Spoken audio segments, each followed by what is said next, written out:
My name is Catherine Patterson. I live in Las Vegas now. I'm originally from Nashville, Tennessee. And 50 years ago, when all this started, I was living in Nashville.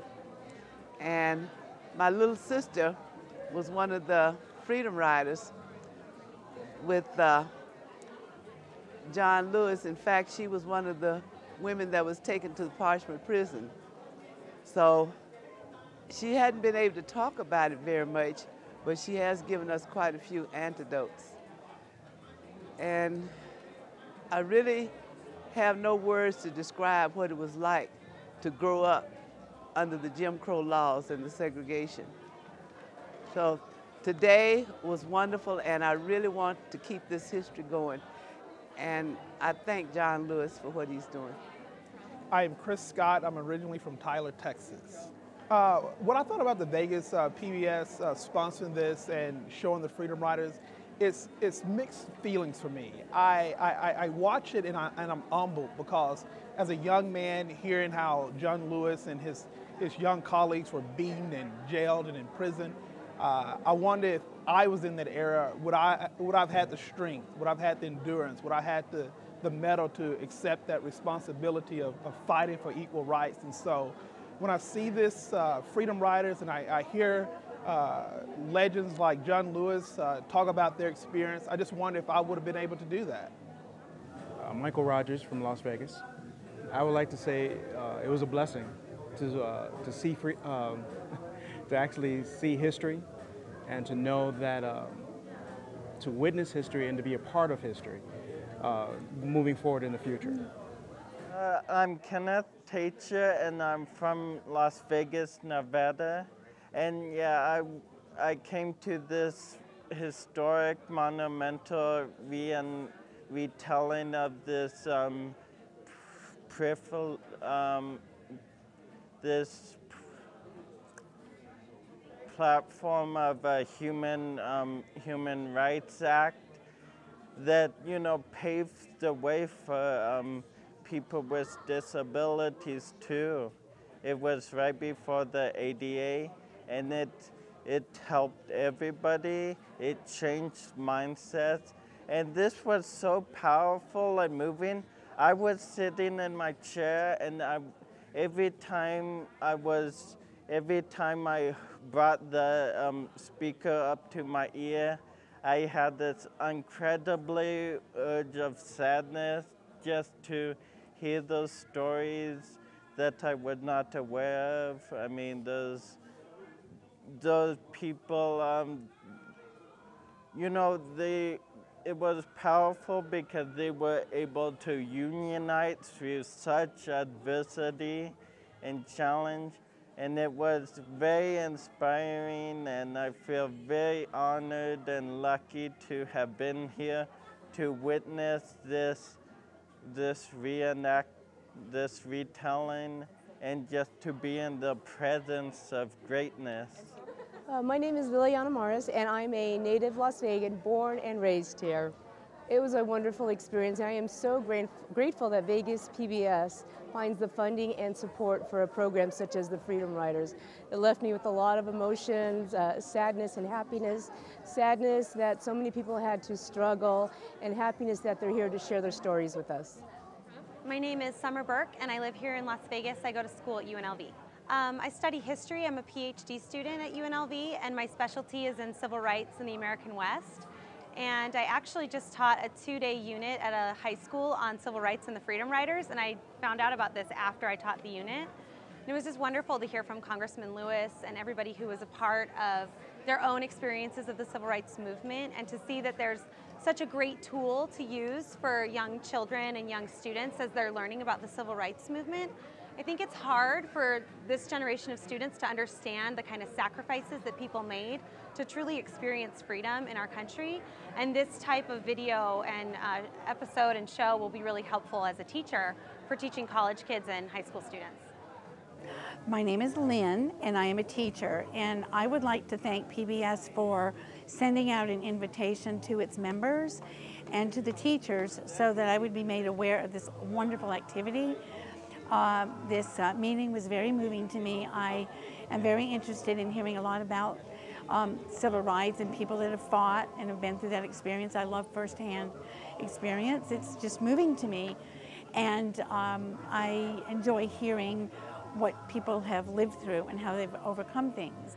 Hello, my name is Charlene Patterson. I'm from Las Vegas, Nevada. And today I went to the Freedom Riders event, and my great aunt was actually a part of the Freedom Riders, Carolyn Reed. They actually spoke of her today. And you know, I've heard many stories throughout my family about all of our history, but it really didn't sink in today until I heard John Lewis speak. It was really emotional for me.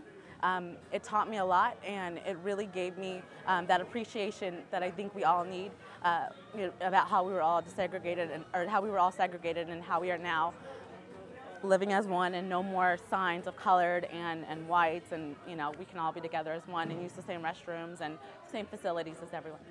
My name is Cynthia LaFear, and I'm from Las Vegas, Nevada, born and raised. I enjoyed most of all the courageous young men and women that fought for us and that gave us opportunities today. I am so glad that they stood up and fought, that opened doors for me today. I think they were courageous.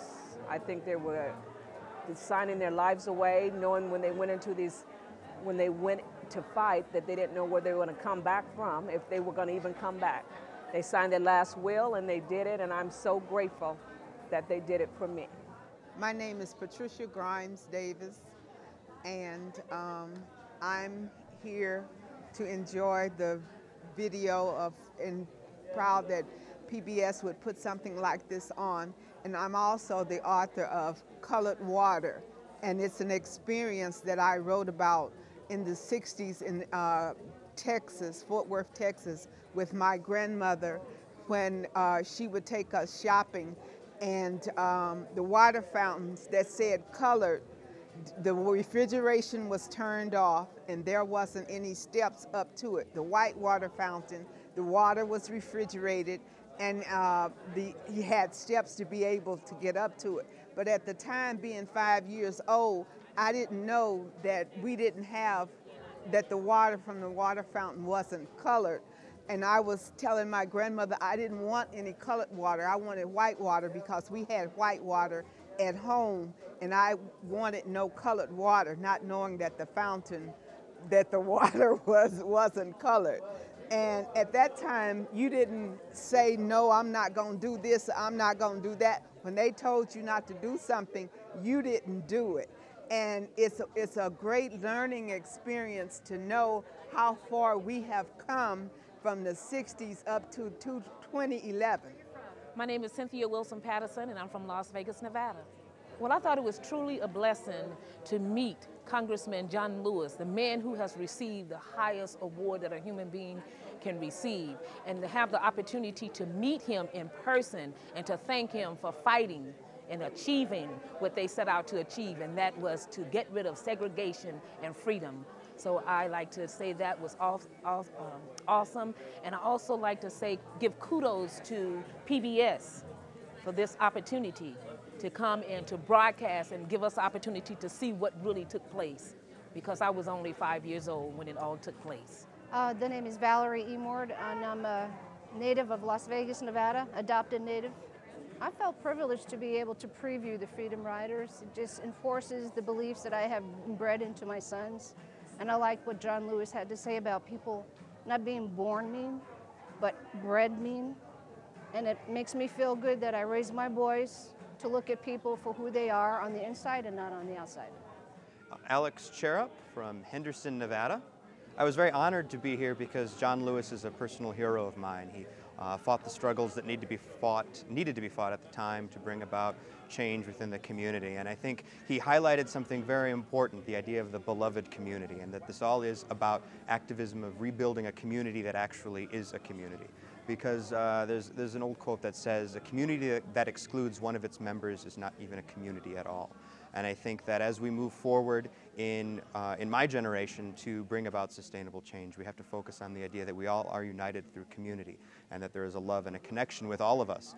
And to forget that is going in a direction that is against progress and against improvement, but one that unfortunately maintains the problems that remain in the status quo. So to see a hero such as John Lewis, who has fought those fights and believes in the beloved community and in what is possible through human perseverance is quite an honor.